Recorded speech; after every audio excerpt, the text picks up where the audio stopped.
En Radio Usal hay hueco para la historia. Adéntrate en el pasado. Vívelo en Radio Universidad con Historias de Bolsillo. Los lunes a las 5 de la tarde en el Aula 89. Historias de Bolsillo con Daniel Justo y Moisés Rodríguez.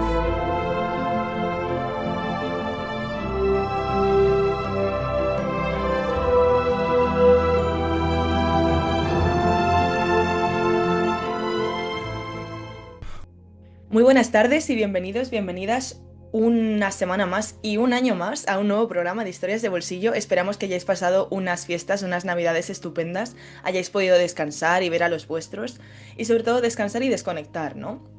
Que es algo que nosotros también hemos hecho y nos hacía falta para volver también con muchas más ganas a los estudios de Historias de Bolsillo y bueno, y de Radio Usal. En este programa del primer programa de 2026, la verdad es que tenemos la suerte de contar con un invitado internacional y es que, claro, como nuestro compañero Moisés actualmente también es un investigador internacional, pues tenemos la suerte de poder difundir, ¿no? También historias de bolsillo entre oyentes de América Latina y de latitudes pues diferentes, ¿no? A solo nuestra península. Así que, bueno. Cuéntanos, Moisés. Encantada de estar aquí contigo. Bueno, Sofía, lo primero, feliz año, aunque suene raro decirlo Feliz aquí en año, eso antena es. después de varios días, ¿no? Pero bueno. Y bueno, feliz años a todos y espero que este programa que continúa en el 2026, no se van a librar de nosotros tan fácilmente, pues sea de vuestro agrado, ¿no? Tanto el programa de hoy como los que vienen por delante. Sí, como comentabas, gracias a mis periplos por Latinoamérica, desde Perú como centro neurálgico y la base, pero bueno. Tuve la oportunidad de conocer a un profesor de la Santísima Universidad de la Santísima Concepción, eh, Universidad Católica, perdón, de la Santísima Concepción. Eh, bueno, lo tuve la oportunidad de conocerlo, si no me equivoco, en torno a... Siempre soy muy malo para las fechas, aunque sea historiador. Mayo, Mayo creo dos que es mil mayo, ¿no? veinticinco Mayo 2025 nos conocimos aquí en Lima y bueno, le devolví la visita en noviembre del 2025 y ahora pues estamos aquí en Antena Eh, para poder conversar sobre su libro, un libro que sacó hace unos años, pero bueno, voy a presentar primero al invitado y ahora hablamos un poco de su libro y vamos a tener una entrevista por delante. Él es Froilán Ramos Rodríguez, que es un historiador y profesor especializado en la historia contemporánea de América Latina, doctor en historia, que enseña cursos de pregrado y posgrado en historia internacional y teoría y metodología de la historia en, como dije antes, la Universidad Católica de la Santísima Concepción. Es investigador del Fondesit y gracias a lo cual ha realizado diferentes estancias en archivos de Estados Unidos, ¿no? Estancias de investigación que, bueno, ya hemos hablado mucho sobre ello en nuestras conversaciones en Concepción sobre todo, ¿no?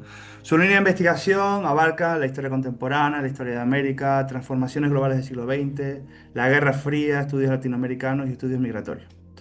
Suele utilizar un enfoque con dinámicas transnacionales y su legado en Sudamérica. Ha publicado en muchísimas revistas indexadas, de hecho ahora nos comentaba hace poco que ha publicado un artículo muy recientemente sobre la Alianza para el Progreso. Y bueno, ha presentado ponencias en Venezuela, en Chile, en México, Grecia, Francia, Argentina, Brasil, Serbia, sé que estuvo hace poco también en España, Perú, que eh, estuvo aquí cuando nos conocimos, Estados Unidos, Colombia, bueno, muchos países, ¿no? Pero bueno, el motivo por el que está aquí, aparte de por ser amigo, y eso siempre es un plus, es porque, bueno, en su día tuve acceso a su obra magna, podemos decir, ¿no? El libro yo creo que mm, solo viendo la dimensión que tiene y el cuidado de la bibliografía, las notas a pie de página, es una obra magnífica que se llama Guerra Fría Global, el pensamiento militar chileno y venezolano 1960-1970, que se publicó por el Centro de Estudios Bicentenario en el año, si no me equivoco, 2022. Es una correcto. obra que tengo la oportunidad de tocar en mis manos ahora mismo, es decir, no estoy inventando, no es una cosa que he podido acceder de otra forma, sino es físicamente tengo la obra aquí, he empezado a leérmela y la verdad que me encanta cómo escribe. Froilán, me encanta cómo escribes. Pero bueno, antes de empezar a hablar del trabajo, lo primero, que no quiero perder la costumbre de ser educado de vez en cuando. Muchas gracias por venir al programa y por aceptar la invitación bueno, de nosotros para hablar sobre tu libro, porque al final en el programa, nuestro programa está, digamos, situado en la Universidad de Salamanca, en España, es cierto que en ocasiones nos centramos, lógicamente, ¿no? En investigadores que están en España, en Europa, pero estamos intentando, ¿no? En los últimos años traer obras como la tuya, ¿no? Que nos parece esencial para comprender los avances historiográficos también en América Latina. Muchísimas gracias, Froilán. Muchas gracias, Moisés. Muchas gracias, Sofía. Estoy muy feliz de compartir con ustedes. Agradecido por la invitación. Para mí es un placer conversar con amigos, con colegas y además hablar de temas de investigación, de lo último que hemos estado haciendo. Nada, gracias a ti de nuevo. Si te parece, bueno, normalmente solemos empezar este tipo Ujú, de entrevistas preguntando por las fuentes y demás, pero hoy me interesa empezar de otra forma. Me interesa empezar eh, con la cuestión del concepto de Guerra Fría global, ¿no? Yo sé más o menos por qué ujú. lo pusiste, me lo comentaste en tu despacho hace unas semanas, pero Sí. ¿por qué decides abordar la Guerra Fría, digamos, utilizar este concepto de Guerra Fría global? Muchas gracias. Bueno, ante todo, un cordial saludo a todos los oyentes del mundo iberoamericano, de la riqueza de poder comunicarnos en español, de podernos entender. Es maravilloso. Y en relación a la pregunta, esta es una revisita a la Guerra Fría y a una Guerra Fría que se observa, se contempla desde otras perspectivas.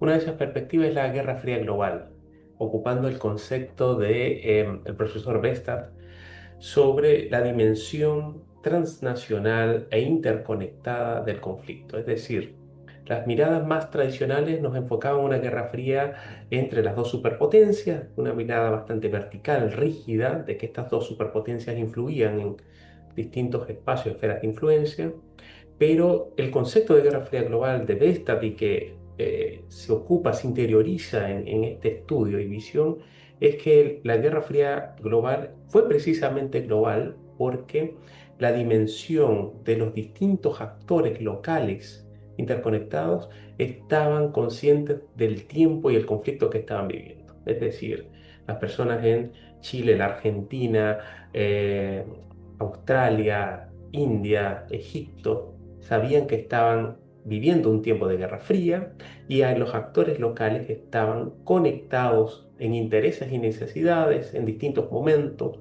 con la articulación de otros intereses más globales o internacionales. Entonces, no es que la Unión Soviética y los Estados Unidos hubiesen actuado unidireccionalmente en cada país, sino que en cada país, en cada latitud, en distintos momentos y distintos intereses y necesidades, repito, se podían conectar, podían coincidir, podían converger. Y eso nos lleva a entender una Guerra Fría mucho más compleja, mucho más de distintos matices de grises, y una Guerra Fría también con rasgos y características más singulares regionales, como la Guerra Fría en América Latina, una Guerra Fría interamericana, una Guerra Fría que tuvo momentos muy álgidos, sobre todo especialmente en Centroamérica, con distintas décadas de conflicto y distintos momentos coyunturales en otras latitudes de la región.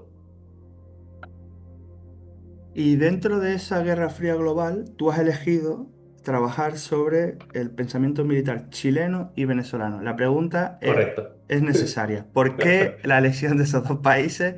Y también, ¿por qué Sí, la esfera militar? sí. Muy buena pregunta, muy compleja pregunta y espero poder responderlo.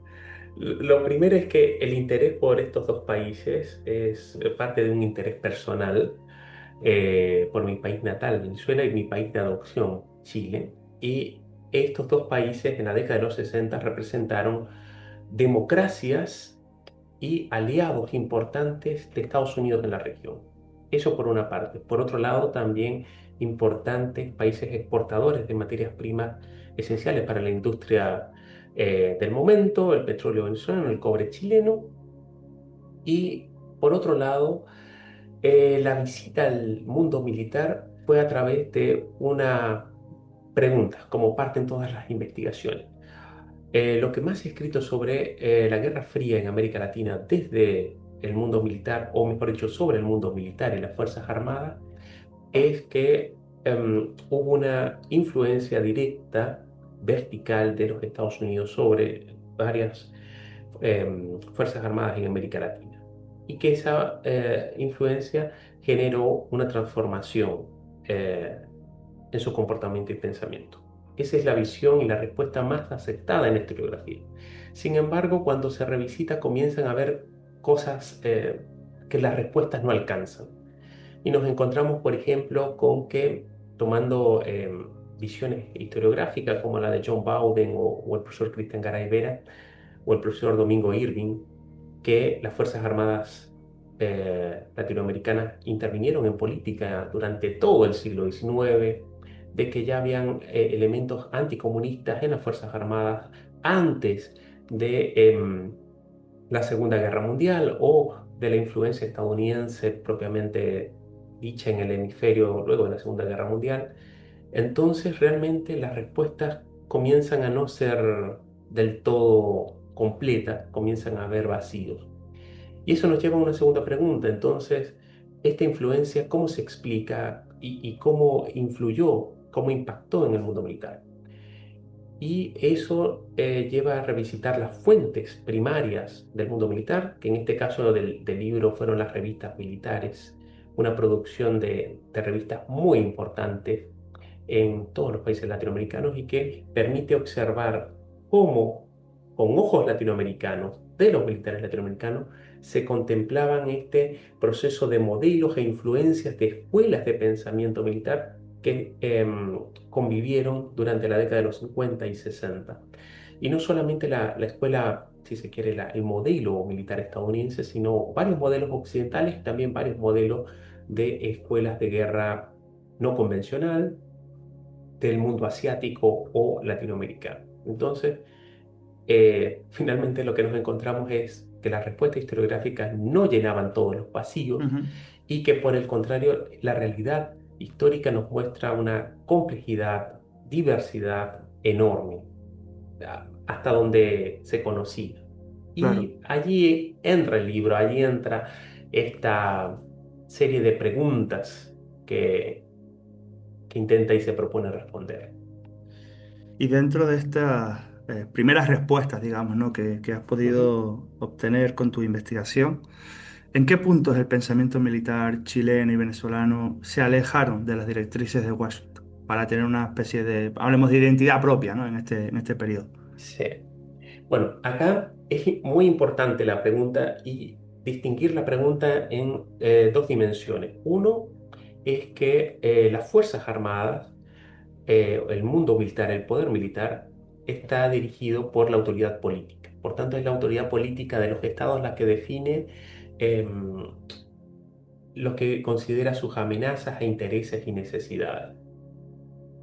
Eso por un lado. Y por otro lado, el pensamiento militar propiamente dicho hace referencia a la naturaleza de estos cuerpos armados, es decir, las formas en que se hace la guerra, se prepara la guerra, se planifica la guerra estratégicamente, operacionalmente y tácticamente.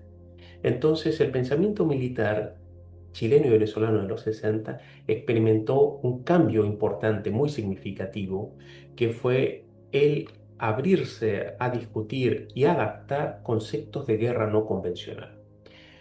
Este concepto de guerra no convencional trata de englobar las distintas expresiones que se han denominado como guerra irregular o guerra especial. En el caso de Chile se ocupó el concepto de guerra especial y en el caso de Venezuela de guerra irregular.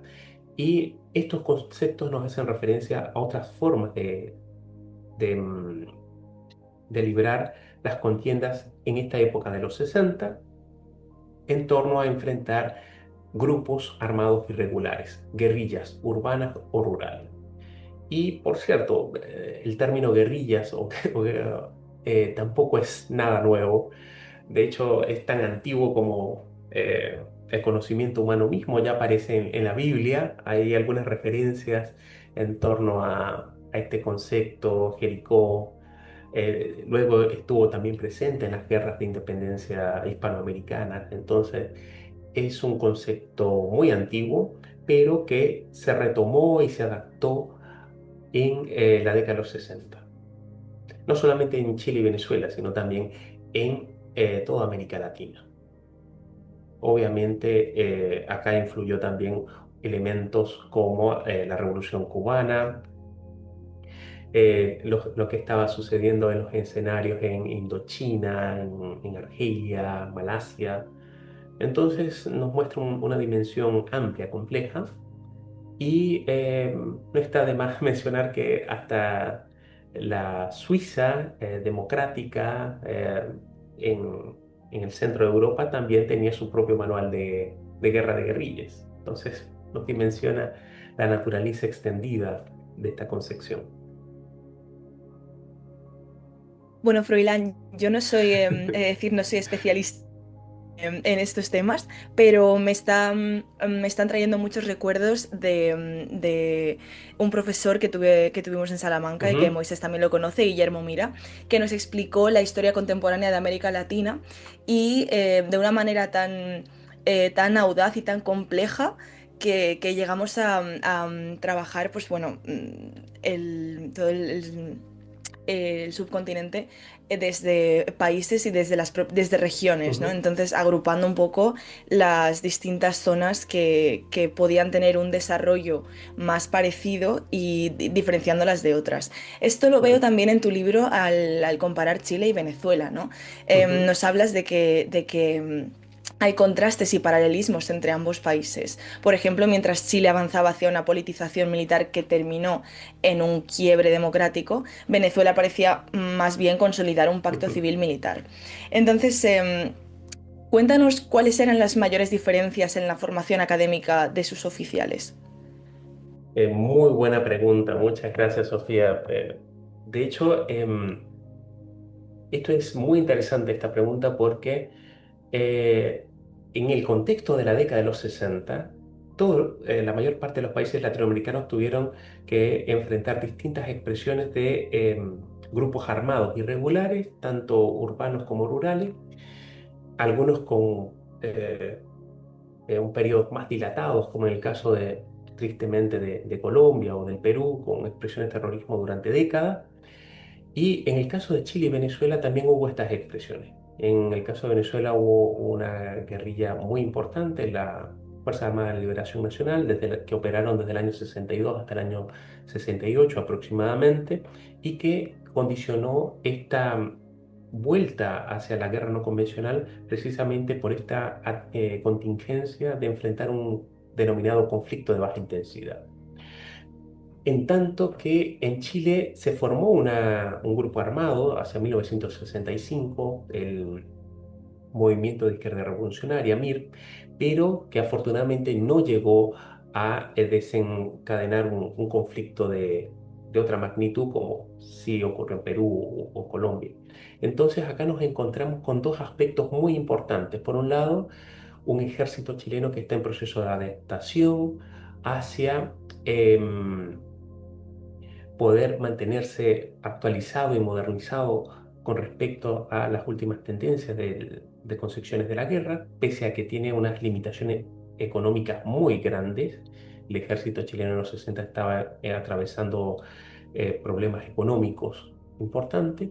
Y por otro lado, nos encontramos con un ejército venezolano que está respondiendo a una contingencia y que está en un proceso de adaptación muy importante y rápido, también gracias a la asistencia militar estadounidense para afrontar esta contingencia.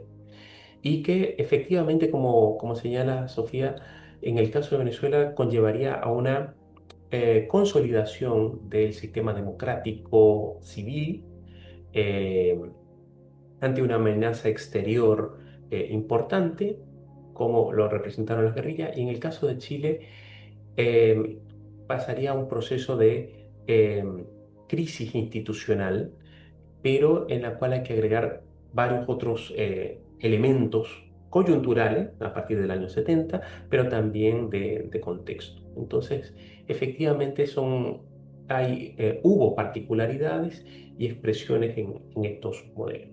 En todo caso, lo importante es que el estudio sistemático del mundo militar permite observar los cambios conceptuales y de formación oficiales que estuvieron presentes en ambos países y cómo también se adaptaron, es decir, es la época de conformación de las fuerzas especiales, comandos y paracaidistas en Chile, especialmente a partir del año 66 con la escuela de especialidad, y en el caso de Venezuela la formación de los llamados batallones de cazadores. Entonces, acá vemos todo este proceso, el cambio conceptual, el cambio operacional, táctico, y también cómo estas nuevas adaptaciones se convergen con respuestas a las contingencias. Es decir, la guerra de guerrillas puede ser también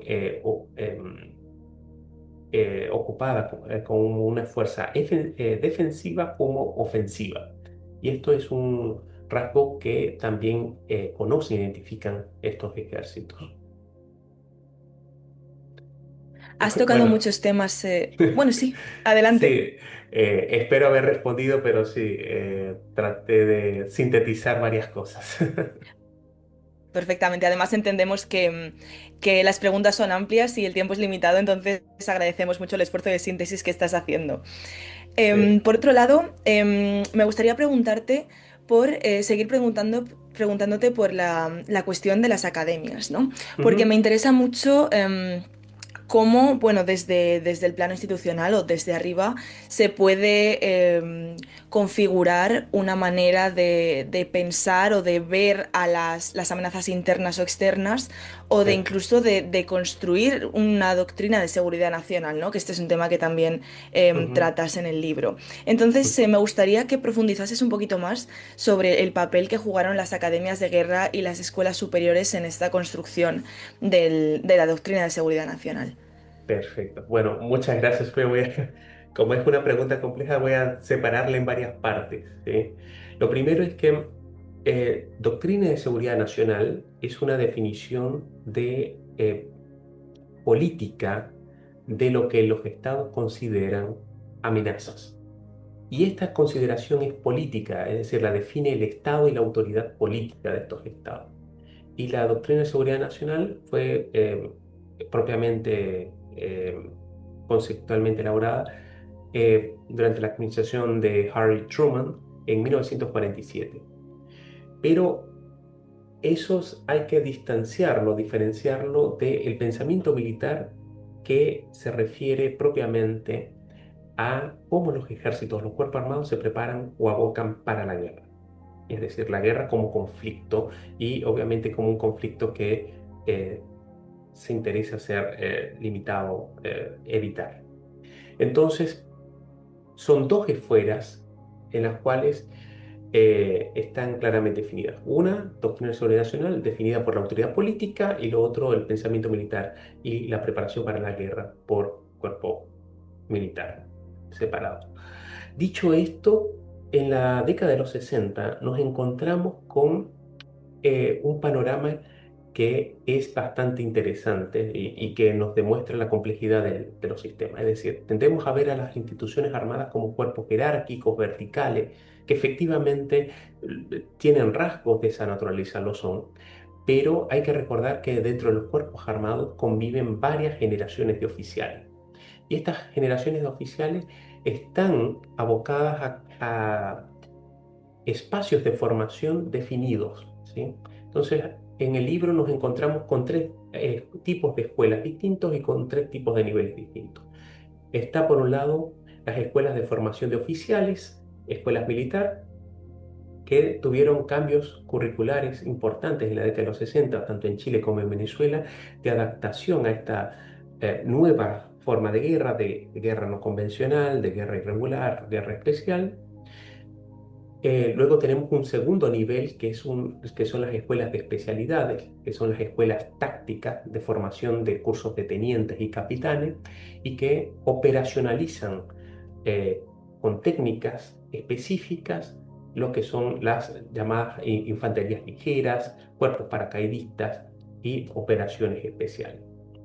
Y en un nivel superior nos encontramos la Escuela Superior del Ejército en el caso de Venezuela y la Academia de Guerra en el caso de Chile, que son los cuerpos medulares del pensamiento estratégico y de conducción de la guerra.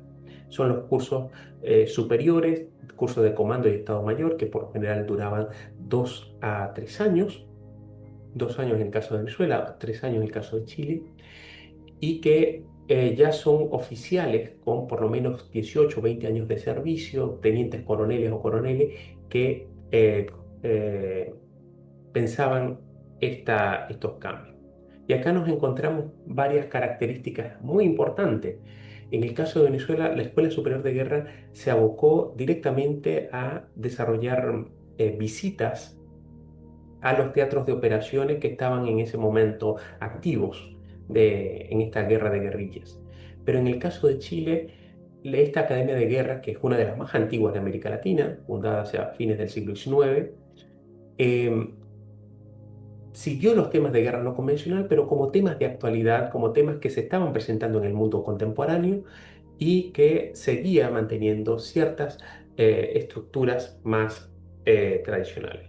En cambio, a nivel táctico, se creó la Escuela de Formación, la Escuela de Fuerzas Especiales a partir del año 66, como mencioné, y hubo cambios curriculares en la academia, en la Escuela Militar. Entonces, esto lo que nos dice históricamente es que nos encontramos con una circulación de ideas que estaban en distinto nivel de aceptación, de adaptación dentro de estas instituciones y cuerpos armados.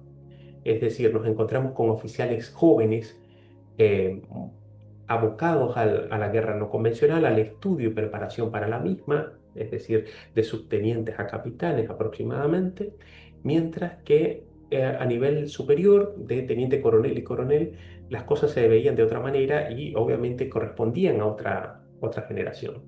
Entonces esto es muy develador y muy interesante porque nos permite entender desde el mundo académico civil las características más particulares de estos cuerpos al interior, en el seno de las instituciones. Eh, Proelán, sí. ¿Sí? Bueno, yo creo que más o menos estás dejando claro, ¿no? Yo sé que es complejo, porque como estoy leyendo el libro, sé que estás haciendo un esfuerzo importante para resumir. Si te parece, vamos a hablar, ¿Sí? siguiendo la conexión Ujú, de las academias y digamos, de las escuelas de pensamiento. Yo quiero hablar un poco de las exteriores, ¿no? Porque siempre a la Escuela de las Américas se le ha ujú. otorgado, ¿no? Un papel poco menos que divino, Correcto. que ha influido totalmente sobre lo que ha sucedido en América Latina, que todo es consecuencia de que determinadas personas fueron a la Escuela de las Américas. Como yo sé que tú Sí. has trabajado en archivos militares estadounidenses, me gustaría que nos dijeras qué fue la Escuela de las Américas y qué relevancia has encontrado en tu investigación de la misma. Perfecto. Muchas gracias, Moisés, por la pregunta. Coincido plenamente contigo. Es decir, bueno, abrir cualquier libro de historia reciente, contemporánea, es encontrarse una posición bastante determinante, efectiva, decisiva de la Escuela de las Américas en la historia de América Latina. Y eso llevó también a preguntarnos primero qué se enseñaba en la Escuela de las Américas y qué pasaba dentro de la Escuela de las Américas. Una pregunta bastante difícil y compleja y que tratamos de responder. Por un lado, la Escuela de las Américas correspondió a una diversidad de cursos, tanto técnicos como tácticos, que abarcaban desde operadores de radio, mecánico, hasta cursos de cocina, eh, tanto de suboficiales como de oficiales. Entonces eso nos da una primera panorama de una diversidad de cursos, tanto de distintos niveles y dirigidos a distintos oficiales. Lo segundo es que nos concentramos en los cursos más importantes o convergentes para la idea del concepto de guerra no convencional o de guerra irregular o de guerra especial. Y allí nos encontramos con dos tipos de cursos. Uno, los cursos de comando y Estado Mayor, que eran los de mayor duración, duraban aproximadamente entre 9 meses a un año, y los cursos de contrainsurgencia que duraban aproximadamente 2 semanas. Ahora bien, cuando analizamos con datos estadísticos estos cursos, nos encontramos con desafíos y respuestas que no son del todo satisfactorias. Por un lado, los cursos de comando y Estado Mayor, que eran los de mayor duración, apenas pasaron 10 oficiales chilenos por estos cursos. Es decir, 10 oficiales chilenos en toda una década en los cursos de mayor duración. Y estos cursos de mayor duración de comando y Estado Mayor lo hacían los oficiales superiores, es decir, teniente coroneles y coroneles, que llevaban por lo menos 20 años de servicio en la institución. Estamos hablando de oficiales sobre 40 años. Entonces, acá también comienzan las dudas y las preguntas hasta qué punto esto pudo influir o no en su cambio de percepción, cambio profesional y a su vez también en el ejercicio de sus carreras posteriores. Posiblemente sí tuvo una influencia profesional en el ejercicio de sus carreras, pero por el número pareciera no ser tan determinante. En el caso de Venezuela hubo más oficiales en número de comando de Estado Mayor. El segundo punto, los cursos de contrainsurgencia eran cursos de 2 semanas y por lo general lo hacían oficiales con el grado de capitán que se supone tendrían unos 12 a 15 años de servicio dentro de la institución. Estamos hablando de hombres u oficiales sobre los 30 a 35 años de edad. Entonces también es difícil entender estos cambios drásticos, robustos en el pensamiento en aproximadamente 2 semanas. Probablemente lo que sí nos encontramos acá son distintos puntos de influencia, de aceptación, de asimilación con respecto a ideas que convergen o no. Pero, es decir, nos encontramos con estos nudos historiográficos. Un dato más, durante todo el periodo de los 60, apenas pasaron 600 militares chilenos por la Escuela de las Américas, mientras que pasaron, en el caso de Venezuela, más de 1800. Es decir, estamos hablando de una diferencia importante. Prácticamente el número de militares venezolanos triplicó el de los militares chilenos que pasaron por las Escuelas de las Américas en distintos grados, rangos, oficiales y suboficiales. Y eso nos devela entonces que cuantitativamente había una diferencia sustancial. Obviamente se explica por el contexto de guerra no convencional, de guerra de baja intensidad en Venezuela, al contrario de Chile, pero que nos devela también hasta qué punto esta influencia pudo ser marcada o no, porque en Venezuela se mantuvo y se robusteció el sistema democrático civil. Entonces, ese es otro punto historiográfico importante que nos devela este libro. Y más aún, otro dato muy importante, revelador del libro, es que el archivo del Ministerio de Relaciones Exteriores de Chile es el archivo que eh, recoge todas las autorizaciones para que los militares chilenos pudiesen salir a realizar cursos en Panamá o en Estados Unidos. Esto es muy importante porque era la autoridad civil, es decir, representada por el ministro de Relaciones Exteriores, el que firmaba cada una de las salidas de los militares chilenos hacia el exterior. Es decir, la autoridad política estaba informada, en conocimiento de los militares que salían y las conferencias que se dictaban. Varios embajadores chilenos participaban también en conferencias en institutos militares en Estados Unidos. Y un dato más, también una de las primicias del libro, si se quiere. La embajada chilena en Panamá se encuentra un documento en el cual el embajador chileno en Panamá envió al canciller en Santiago comentando que esta semana no había podido reunirse con militares chilenos que estaban en la Escuela de las Américas para conocer lo que estaban haciendo sus pares, militares peruanos, bolivianos y argentinos. Este documento es sumamente revelador, interesante, si se quiere, es un, un punto importante. En el fondo lo que nos está diciendo el embajador es que los militares no solamente iban a estudiar, iban también a recolectar información, iban a tener labores de inteligencia y que estaban también pensando no solamente en conflictos de guerra no convencional, sino que pensando también en conflictos más tradicionales de atención a los vecinos. Entonces, acá esto nos muestra de que los militares latinoamericanos tenían sus propias agendas, prioridades, intereses que podían converger o no con lo que les estaban ofreciendo las instituciones militares estadounidenses y a su vez las autoridades políticas, los diplomáticos también estaban recolectando y teniendo otro tipo de información. Entonces, eh, en el fondo, el tema de la Escuela de las Américas es un tema que debe revisitarse, eh, que amerita más respuestas.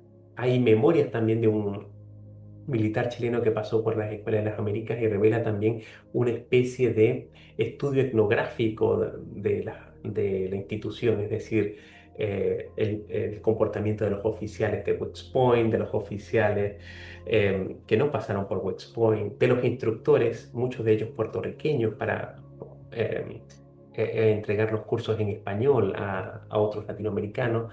Entonces, es muy interesante todo este panorama que aflora con esta documentación. Y hablando de las... bueno, gracias por el resumen, ¿no? Al final, porque sé que es complicado, pero no voy a intentar no repetir más esa idea. Hablando de la influencia exterior, ¿no? También Ujú, quería consultarte, por ejemplo, en el caso de Francia, ¿no? Si ujú. lo que está sucediendo, las guerras revolucionarias francesas que en ese momento se estaban enfrentando a Argelia, Indochina, es decir, esas experiencias llegan también has podido detectar, y si no de ellos, de otros Sí, países que tú hayas detectado cierta influencia importante, ¿no? Relevante sobre el pensamiento de los militares que tú has trabajado. sí, muchas gracias, Moisés, por la pregunta muy interesante.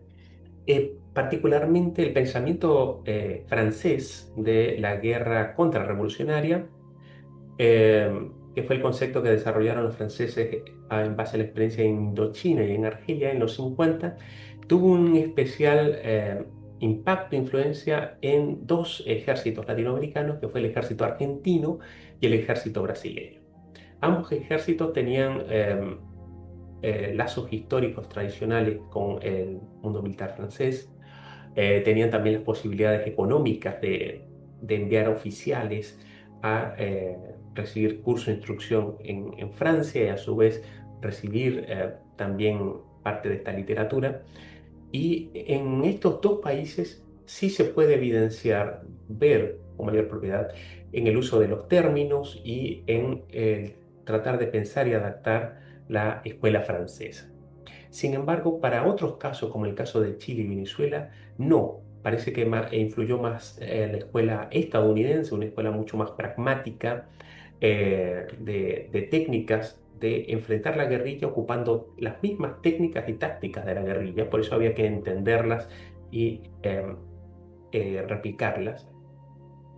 Pero también las revistas militares son sumamente reveladoras, porque las revistas nos muestran, por un lado, las traducciones militares que estaban traduciendo artículos. Se reprodujeron varios artículos de la revista Ejércitos de España. Varios oficiales españoles fueron citados y reproducidos en las revistas militares latinoamericanas. Hubo circulación de revistas militares latinoamericanas entre sí y eso nos permite ver también cómo estaban circulando estas ideas en una especie de una historia intelectual o de historia de las ideas, de los circuitos, de las diplomacias del mundo militar latinoamericano. Entre Buenos Aires, Lima, Lima, Caracas, Bogotá, Santiago, Santiago, Quito. Entonces, cómo estas revistas estaban en canje, estaban circulando y estaban nutriéndose. Y esto es muy significativo porque le otorga, reconoce que los actores locales latinoamericanos tenían una visión propia, una agenda, tenían necesidades, tenían intereses propios que podían conectar o no con los intereses de las superpotencias o de la influencia internacional, es decir, de cómo estos procesos de asimilación, de adaptación, no eran expeditos, directos o mecánicos, sino que respondían también a decisiones, a intereses, a adaptaciones. Y eso me parece sumamente revelador porque nos muestra una guerra fría latinoamericana que le otorga un peso, un rol, un papel mucho más significativo a estos ejércitos y actores latinoamericanos de lo que se pensaba antes, como más instrumentales o mecánicos, sino más bien mucho más conscientes y partícipes del tiempo que estaban viviendo. Claro, y ya para terminar Ujú, un poco con estas experiencias, ¿no? Has insinuado, ujú. ¿no? Antes las posibles conexiones entre, o bueno, interés, ¿no? Entre conocerse, utilizar un poco la Escuela de las Américas para conocer en vez de a los estadounidenses a los peruanos, ¿no? Por poner un ejemplo. Sí. ¿Has podido detectar diálogo, flujo de ideas entre oficiales chilenos y venezolanos durante el periodo que has trabajado? Es decir, ¿hubo conexión, relación entre ellos? Sí, pero hasta el momento un poco más dentro de lo que se denomina la diplomacia militar institucional o protocolar. Es decir, por ejemplo, intercambio de bustos de O'Higgins, intercambio de oficiales en términos muy protocolares, institucionales. Eh, pero este tiempo nos marca una ruptura. Es decir, aquí hay que hacer un pequeño contextualización atrás. El ejército chileno, desde fines del siglo XIX, desde 1884 en adelante, adoptó y contrató una misión militar alemana que le permitió un proceso de prusianización y profesionalización muy importante y que a su vez este proceso de prusianización y profesionalización chilena también ocurrió en Bolivia, en la Argentina. Chile lo pudo exportar a través de misiones militares a varios países latinoamericanos, en Centroamérica y Sudamérica, incluyendo Ecuador, Colombia, Venezuela. Y esa influencia de estas misiones chilenas tuvieron una influencia de duración hasta fines de los 50. Ya en la década de los 60, lo que nos encontramos es directamente una influencia clara, directa estadounidense por razones económicas, tecnológicas, pero que em, cada uno de estos ejércitos trataban de situar, de ubicar las mejores condiciones para estos dos escenarios. Es decir, los escenarios más contingentes de enfrentar a grupos armados irregulares, pero también escenarios más tradicionales como los temas de las fronteras con los países vecinos. Y eso es sumamente interesante porque nos muestra que se estaban pensando en dos escenarios potenciales y en dos muestras, en dos formas de prepararse ante esas contingencias. Y bueno, me gustaría también compartir muy brevemente que este trabajo resultó también en sorpresas de otras muestras de literatura militar que afloraron. Apareció una literatura en torno a cómo los militares enfrentaron las guerrillas desde el género literario, o mejor dicho, cómo lo plasmaron en el género literario a través de novelas.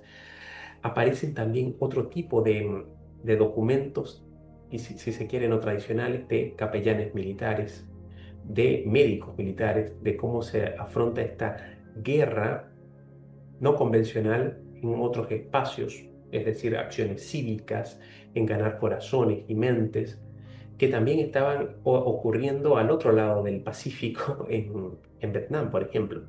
Entonces, nos muestra también otras dimensiones de literatura, de textos, de documentos producidos por militares sobre este periodo, no necesariamente en forma de artículos técnicos, sino de otro formato. Eh, Creo que todavía hay muchas tareas pendientes. Están pendientes revisitarlo en dimensión con otros ejércitos latinoamericanos, en revisitar también los formatos de libros, las ideas más condensadas de este periodo y también los cambios y desarrollos entre décadas, es decir, 50, 60, 70 y 80, porque el periodo de la Guerra Fría fue un periodo realmente muy intenso que es difícil englobar en, en un mismo periodo o etapa estas casi 4 décadas de contienda. Entonces, hay varias tareas pendientes por hacer y por visitar para otros colegas historiadores y para trabajos futuros y posteriores. Desde luego que sí. Y además, precisamente sobre esta evolución a través de las décadas, quería preguntarte, pero no sobre los Ujú, 80, sino precisamente desde el presente. ujú. ¿Cuáles dirías que son los rastros, las huellas que queda del pensamiento militar de los años 60 en las actuales Fuerzas Armadas de Chile y Venezuela? Perfecto. Si es que hay esas huellas. Sí, sí, sí las hay. Se puede ver en 2 dimensiones. La primera es en la institucionalidad, es decir, estas adaptaciones en torno a la guerra no convencional y de fuerzas especiales, comandos y paracaidistas de la década de los 60 siguen estando activas, vigentes en el siglo XXI. De hecho, más un dato muy revelador, desde el 2014 todos los comandantes en jefe del ejército chileno han tenido la especialidad de comando paracaidista. Esto es un punto muy interesante porque nos devela también el estatus que ha alcanzado esta especialidad dentro del mundo militar y dentro de la importancia del ejercicio del mando institucional al más alto nivel. Por otro lado, la dimensión de la guerra no convencional o la adaptación de la guerra no convencional es también un tema muy vigente en los conceptos de guerra actual. Es decir, hoy en día estamos ante escenarios, podemos verlo tristemente lo que ocurre en Ucrania, ante estos fenómenos de guerra híbrida. Y estas preparaciones para estos escenarios siguen estando vigentes, siguen estando actuales, tanto en términos ofensivos como defensivos. Entonces, esto nos devela de que el pensamiento militar de los 60, presente en los ejércitos chileno y venezolano, pero también por extensión en el mundo contemporáneo, siguen estando activos, siguen teniendo un peso y un valor importante. De hecho, las experiencias de Irak y Afganistán mostraron que eh, las Fuerzas Armadas estadounidenses tuvieron que actualizar también sus propios manuales de guerra no convencional. Y eso nos devela lo presente que están en el mundo militar de hoy. Creo que ha quedado muy claro, la verdad. Y bueno, es muy llamativo, ¿no? Poder al final encontrar esos rasgos del pasado en el presente, que al final esto aspiramos un poco todos los historiadores, ¿no? También a entender nuestro presente Sí. a partir del pasado. Entonces, bueno, como decía Moisés al principio, es verdad que solemos hacer la pregunta de las fuentes al inicio de la entrevista, pero esta vez la vamos a hacer al final. Entonces, queríamos preguntarte cuál fue, no cuáles fueron las fuentes, sino cuál fue tu mayor desafío percibido al consultar estas fuentes militares de la época. Y si encontraste alguna sorpresa que cambiara tu hipótesis inicial o que, bueno, que no te esperaras, ¿no? Sí, muchas gracias, Sofía. Sí. Bueno, fueron casi 4 años de investigación, de consulta de distintos archivos. Debo decir que los archivos chilenos fueron maravillosos, muy bien ordenados, muy abiertos. Encontré mucha documentación y un trato muy amable, muy diligente.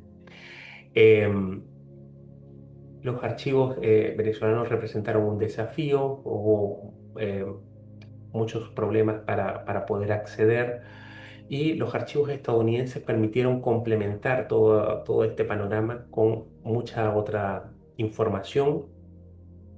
Y acá me pareció muy importante el poder develar lo que estaban presente en estos documentos, porque por un lado están las publicaciones militares, las revistas, los manuales, los libros, pero por otro lado estaban también las hojas de servicios, estaban presentes en las revistas de, de- de los ejercicios periódicos anuales y también de las propias unidades. Y toda esta información en su conjunto permitió triangular el ejercicio de lo que representaban estos cambios.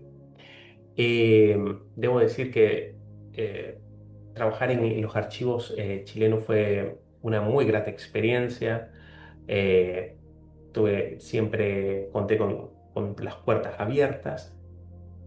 Y en el caso de Estados Unidos también la documentación que posee es muy valiosa porque permite una visión panorámica de prácticamente toda América Latina.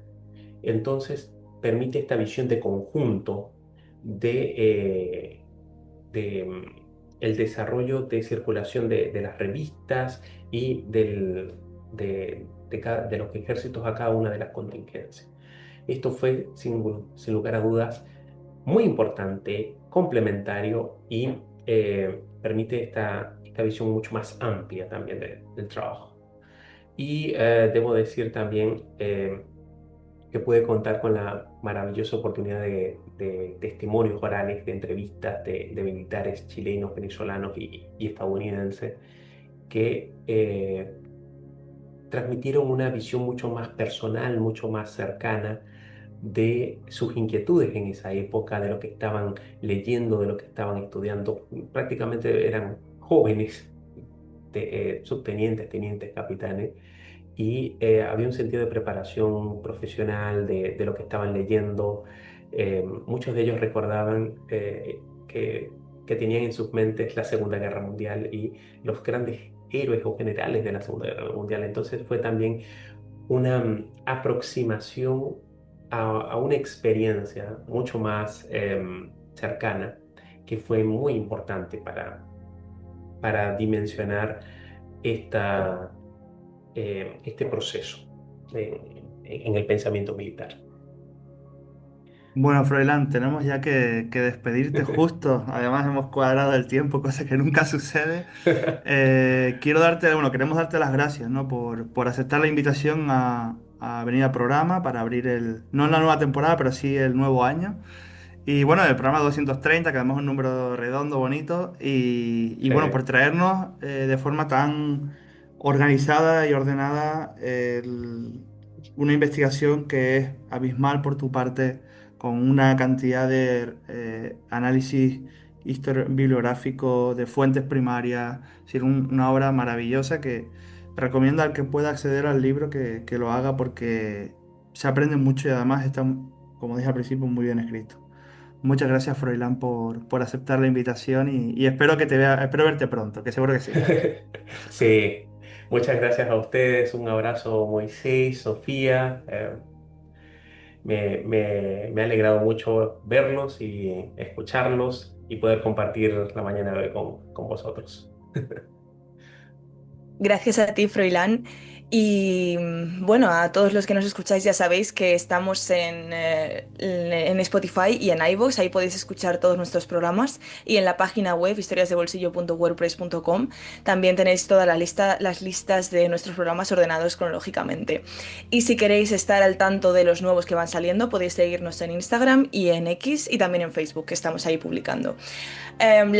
Última novedad que tenemos y que poco a poco vamos actualizando porque realmente es un trabajo muy arduo y Moisés lo sabe, es que estamos en YouTube, así que para aquellos que no estéis más familiarizados con Spotify o con YouTube o con iVoox, Ujú. pues YouTube puede ser también vuestra manera de escucharnos.